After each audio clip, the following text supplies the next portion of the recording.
The United States has been screwing Puerto Rico for over 100 years, and this is just the latest, most disgusting chapter.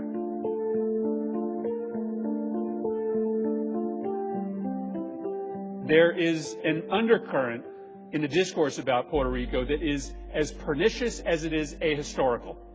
You'll hear people like President Trump say that Puerto Ricans are wholly responsible for the financial mess that they find themselves in, and Puerto Rico should just pull itself up by its bootstraps.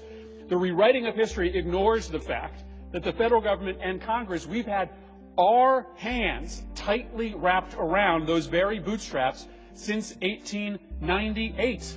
Puerto Ricans didn't ask to be part of the United States. We acquired the island. But being a commonwealth or a territory is permanent second-class status. Without access to the same health care reimbursement, the same infrastructure funding, the same education dollars as other states, Puerto Rico starts every single race 50 feet behind the rest of America. These built-in disadvantages are designed to hold Puerto Rico back. They have been in place for 100 years to keep Puerto Rico from being a true economic competitor with the mainland. And believe me, the Puerto Rican people have done everything they can to overcome this discriminatory treatment. But despite the strength of the Puerto Rican people, they're stuck because Washington has tied their hands behind their backs by taking away the right to vote in federal elections, virtually guaranteeing Puerto Rico's economic disadvantage will never, ever be remedied. It's a black hole from which Puerto Rico and the other 4 U.S. territories can never escape. Congress should give Puerto Rico every cent that they need, and I'm glad that we came together this week to approve the latest round of emergency aid. But it's long past time that we address the second-class treatment that we have given the people of Puerto Rico for decades. Fortunately for Puerto Rico, Congress got rid of those tax breaks to offset a tax cut on the mainland, phasing them out completely by 2006. And between that and the US recession, Puerto Rico lost over half its manufacturing jobs, putting its economy into a flaccid state that no amount of Viagra could fix. But while those tax breaks were part of a plan to create 50,000 jobs in 18 months, a study later found they only directly created 5,800. That's 12%. If an ER doctor told you, congratulations, we got 12% of the G.I. Joe out of your rectum, you would not consider that a job well done. Now, Trump quickly issued a statement denying that he had said that, tweeting, "I love the White House, one of the most beautiful buildings, parentheses, homes, I have ever seen." And that is 2 qualifiers in one sentence. It's the equivalent of saying, "I love my wife. She is one of the most beautiful women, parentheses, older than 30, I have ever seen." But for now tonight, let's move on to Vladimir Putin, perhaps the biggest threat to the United States after the President of the United States. Putin was seemingly everywhere this week, appearing in newly released clips for the upcoming Oliver Stone series on him, which looks like a truly depressing episode of Carpool Karaoke. And also appearing tonight as guest of honour on Megyn Kelly's new NBC show, which I assume is called Forget Everything I Said on Fox Since 2004 with Megyn Kelly. And my story didn't change. My story was always a straight story. My story was always the truth. But you'll have to determine for yourself whether or not his story changed. But I did not take. It was a smart way to make sure he stayed honest in those hearings. Well, it wasn't very stupid, I can tell you that. Wow. It wasn't very stupid. Let's break down what just happened there. First, world-class reporting, Fox News. You really held his feet to the fire there.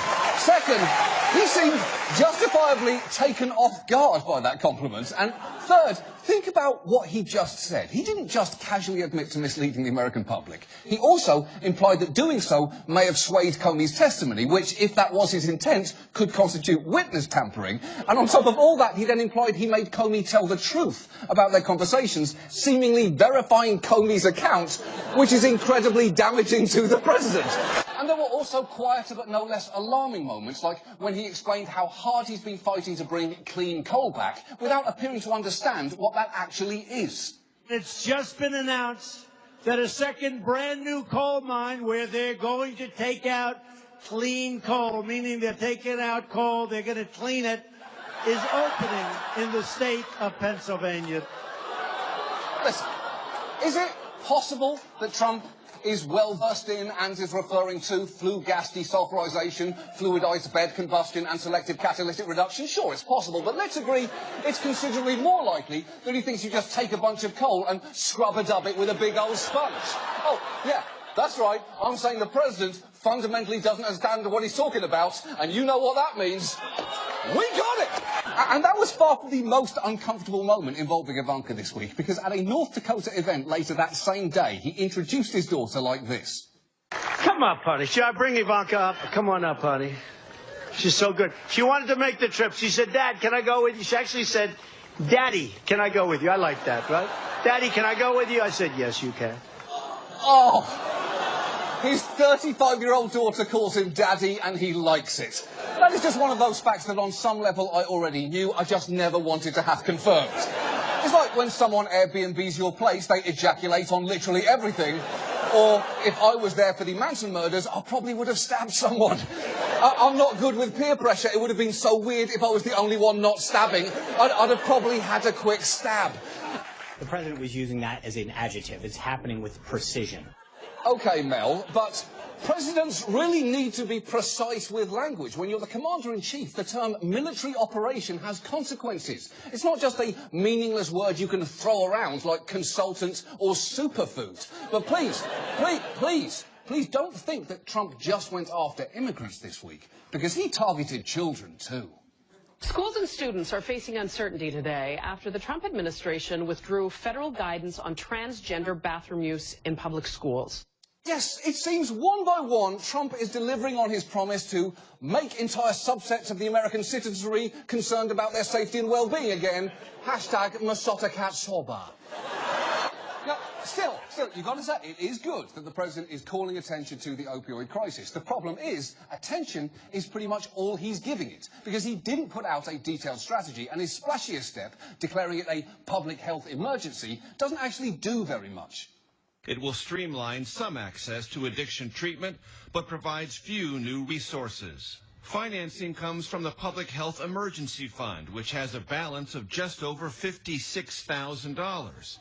The federal government estimates the crisis costs $75 billion annually. It's true. Trump has finally chimed in with his 2 cents about how to tackle this crisis, and it involves allotting for the 2.6 million Americans addicted to opioids literally about 2 cents each. So Trump's fix for our opioids epidemic essentially boils down to, here's 2 pennies, go throw them in a fucking mall fountain and wish your addiction away. I was sitting at the table, we had finished dinner, we're now having dessert, and we had the most beautiful piece of chocolate cake that you've ever seen, and President Xi was enjoying it.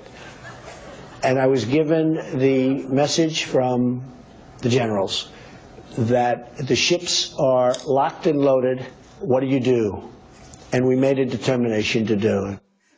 Only Donald Trump could use a conversation about missile strikes in the Middle East to advertise the cake at Mar-a-Lago. Which, by the way, you might want to think twice about trying, given that just this week it was reported the club's kitchen was cited for 13 health code violations for, among other things, fish that had not undergone proper parasite destruction and storing ham at 57 degrees. Because nothing says upscale dining like lukewarm ham with a side of tapeworm. Now, thankfully, condemnation of Trump came fast, sometimes from unexpected quarters.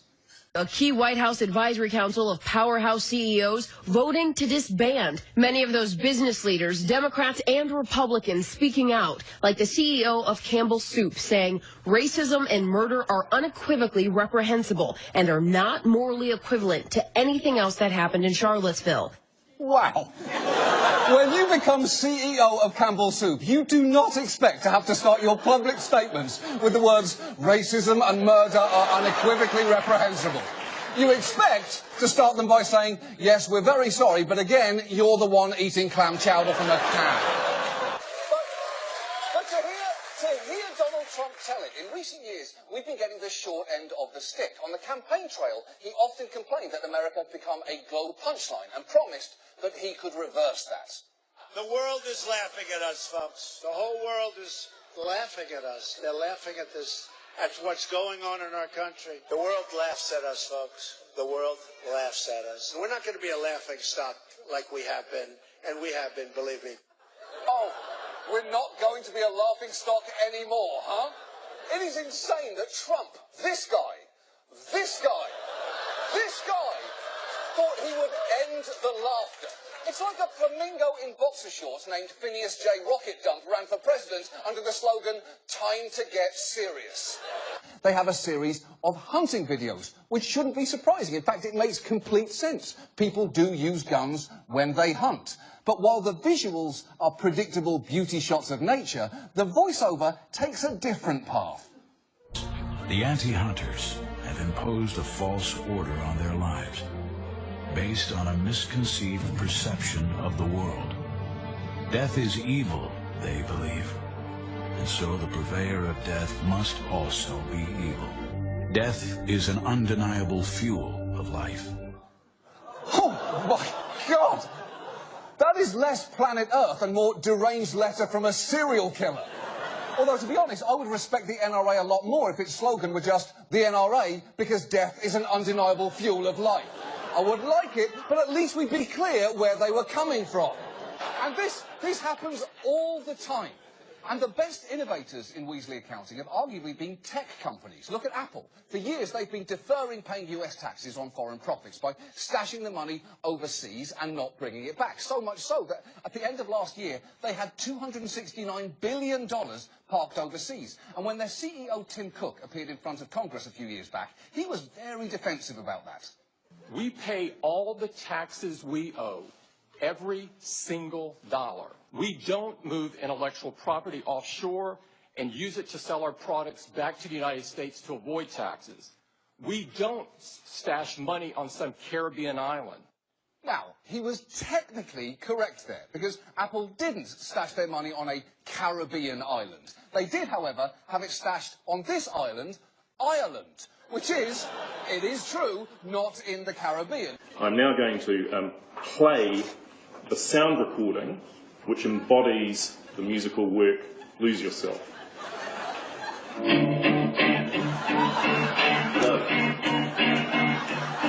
if you had one shot, one opportunity to seize everything you've ever wanted, one moment that you captured, just let it slip.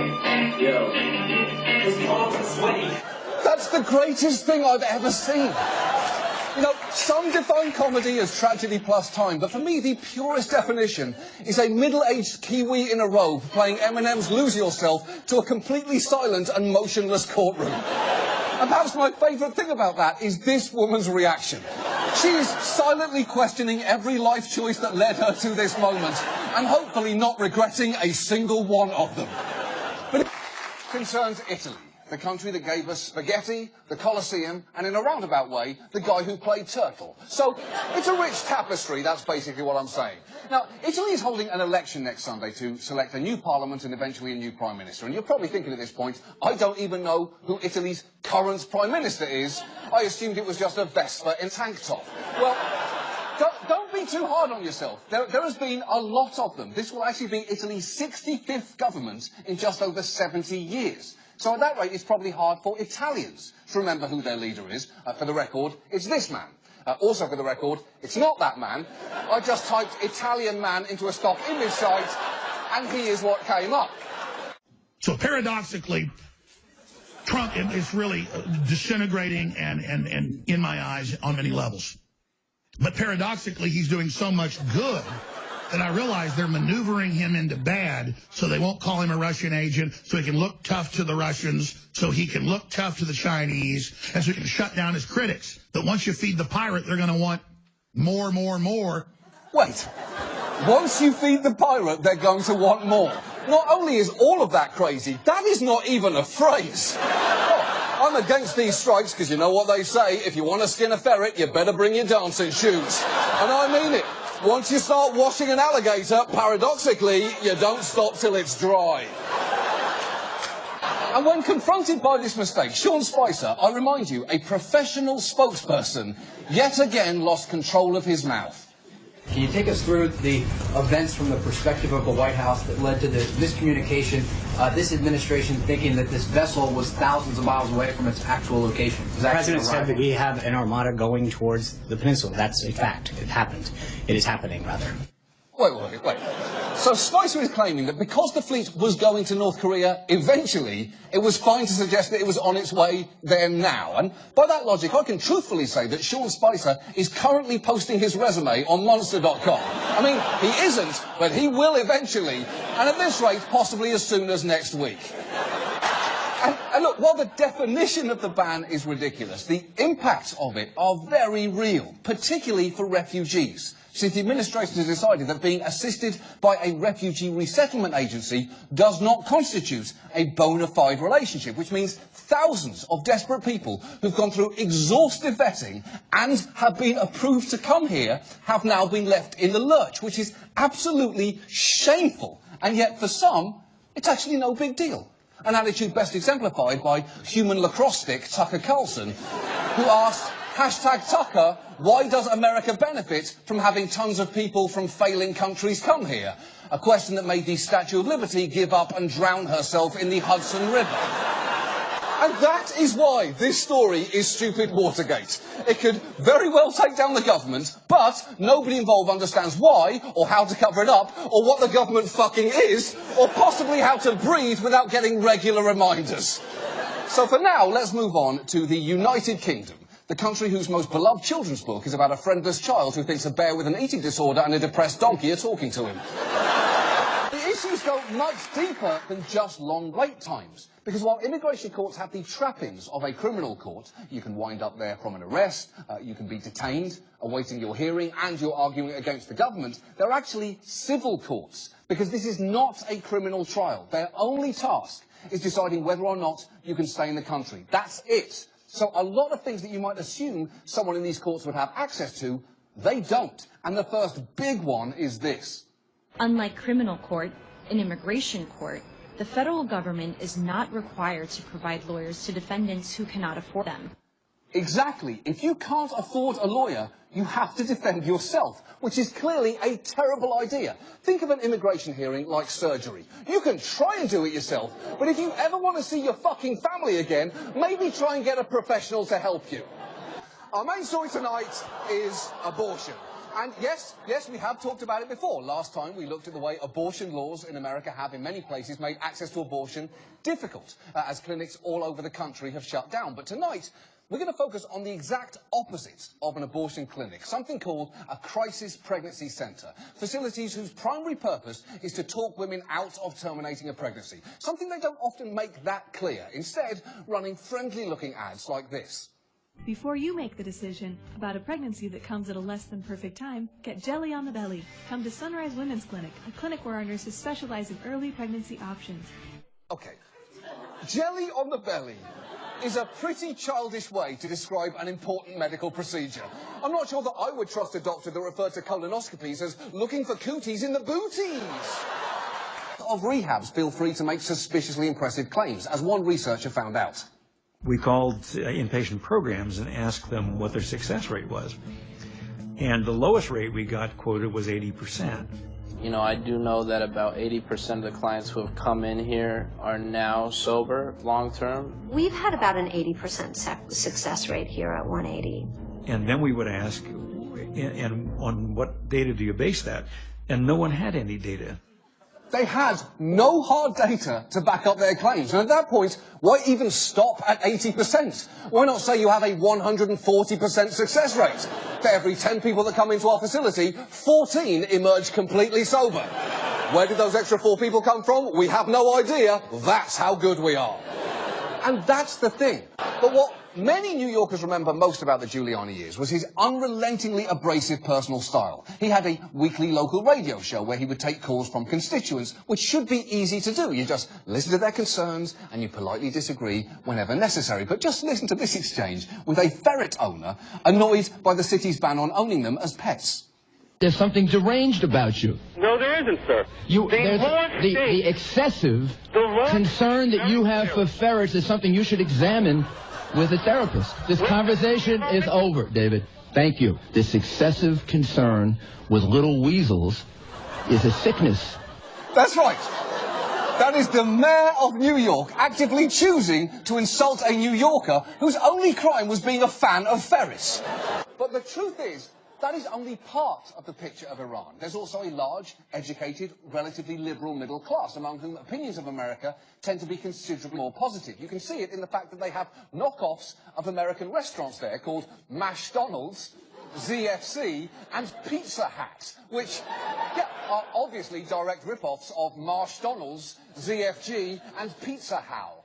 And Iran's current president, Hassan Rouhani, is relatively moderate by Iranian standards, even going so far as to tweet a few years back, "I wish all Jews, especially Iranian Jews, a blessed Rosh Hashanah." And when an Iranian leader begins a statement with the words, "I wish all Jews," and actually sticks the landing, you kind of have to hand it to him there. And that was just one of many ludicrous opinions that Pence has expressed over the years. He also argued for the teaching of intelligent design in schools. He expressed a hope to consign Roe versus Wade to the ash heap of history. And as governor of Indiana, responded to an HIV outbreak among drug users by dragging his feet on allowing needle exchange programs, during which time he said he was going to go home and pray on it. Which, and I realise this isn't necessarily the most relevant criticism here, but can't you do that from the office? You may at this point be thinking, but wait, how do you make money from Bitcoin? To which Dan would say, you just trade it on exchanges like any other currency. And if you then asked, well, how does it have value? Dan would reply, how does any money have value, man? And then he'd say, call me the brain fillator, because I just blew your fucking mind. To which you'd say, forget I asked, Dan, you're absolutely gross, I hate you. But the problem is, Dan is kind of right. But what is happening in Venezuela is not just extremely important, it is absolutely worth paying attention to, because this is not just a story about socialism. There are plenty of socialist countries that look nothing like Venezuela. It's a story about epic mismanagement. So epic that a nation of 31 million people with the largest oil reserves in the world have been forced to resort to some pretty creative forms of protest. Social media ablaze for the past few days, encouraging protesters to fill jars and bags with human feces. This is one of our last options, says this masked man. We are calling it Puputov cocktails. Yes, Puputov cocktails. Named, of course, after the Soviet premier Vyacheslav Pupatov, who was infamous for pooping in jars and throwing them at people. A little bit of history for you there. And while that is funny, because, you know, it's poop. And you know who might take issue with his statement that the white nationalists had nothing to do with Donald Trump? The white nationalists themselves. Because here is David Duke during yesterday's rally. We are determined to take our country back. We're going to fulfill the promises of Donald Trump. That's what we believed in. That's why we voted for Donald Trump, because he said he's going to take our country back, and that's what we got to do. I've got to say, David Duke and the Nazis really seem to like Donald Trump, which is weird, because Nazis are a lot like cats. If they like you, it's probably because you're feeding them. Also, cats are like Nazis, but that's a whole different subject. And while they deny all charges, the details here are damning, because according to the prosecutors, not all the money was squirreled away in shell companies and overseas bank accounts. Some of it was used to go shopping. According to the indictment, Manafort used the money to, quote, enjoy a lavish lifestyle, spending nearly $1 million on antique rugs and more than $1.3 million on fancy clothes. Over $2 million on rugs and clothes. Now, and the answer to that is quite a lot. Can you even remember how this week began? Because there was actually a big story on Monday that you may have forgotten by now. Top secret bombshell. Reports President Trump revealed highly classified intelligence to the Russians in the Oval Office. Sources tell the Washington Post the president was boasting to Russia's foreign minister and ambassador when he divulged the intelligence during an Oval Office meeting last week. That's right. President Trump may have inadvertently revealed code word information, one of the highest levels of classification, to Russian officials. And that is the kind of information you shouldn't even share with your closest friends, which, of course, in Trump's case, would be the golf caddy he calls Steve, even though his name is Doug, a bucket of KFC chicken, and the ghost of Roger Ailes. And as the military soon informed the president, it doesn't take its marching orders from fucking Twitter. General Joseph Dunford said, quote, there will be no modification to the current policy until the order goes through the proper channels. Exactly. The military needs instructions delivered through the proper chain of command. You cannot change policy over the same channels that Justin Bieber once used to tweet, random shout out to all my sexy ladies, ha ha. Did take notes because some of his encounters with the president got pretty weird, like the infamous dinner where Trump allegedly asked for his loyalty. How unusual is it to have a one-on-one dinner with the president? Did that strike you as odd? Yeah, so much so that I assumed there would be others, that he couldn't possibly be having dinner with me alone. Yeah, he was tricked into a one-on-one dinner with Donald Trump, which is definitely not the first time that has happened. Comey is just lucky, frankly, that Trump didn't try and pull the old hole in a bucket of popcorn trick. Hearing on the health care proposal? Will we? Yes. I think we've already had one, but... No, I mean on the proposal that you're planning to bring to the floor of the Senate for a vote. Will there be a hearing? Will you? Huh? Doctors have been invited to participate in this process, and we are open to ideas and suggestions. Well, I don't know that there's going to be another hearing, but we've invited you to participate. Oh, that is pathetic. He really should not have lines fed to him when he already looks like a, Ventriloquist dummy of Mike Pence, you fucking idiot. A ventriloquist dummy of Mike Pence, you fucking idiot. Thank you, Julia. Thank you very much. And you can sort of tell that Sessions knew he'd fucked up, because watch his expression immediately afterward. I did not have communications with the Russians, and I'm unable to comment on it. Very well.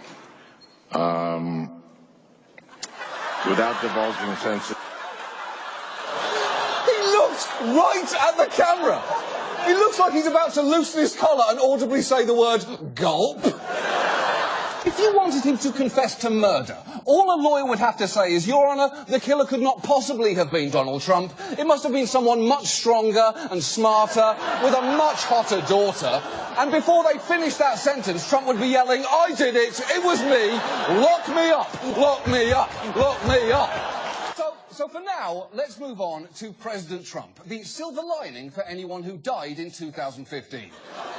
He spent his week continuing efforts to sabotage Obama-era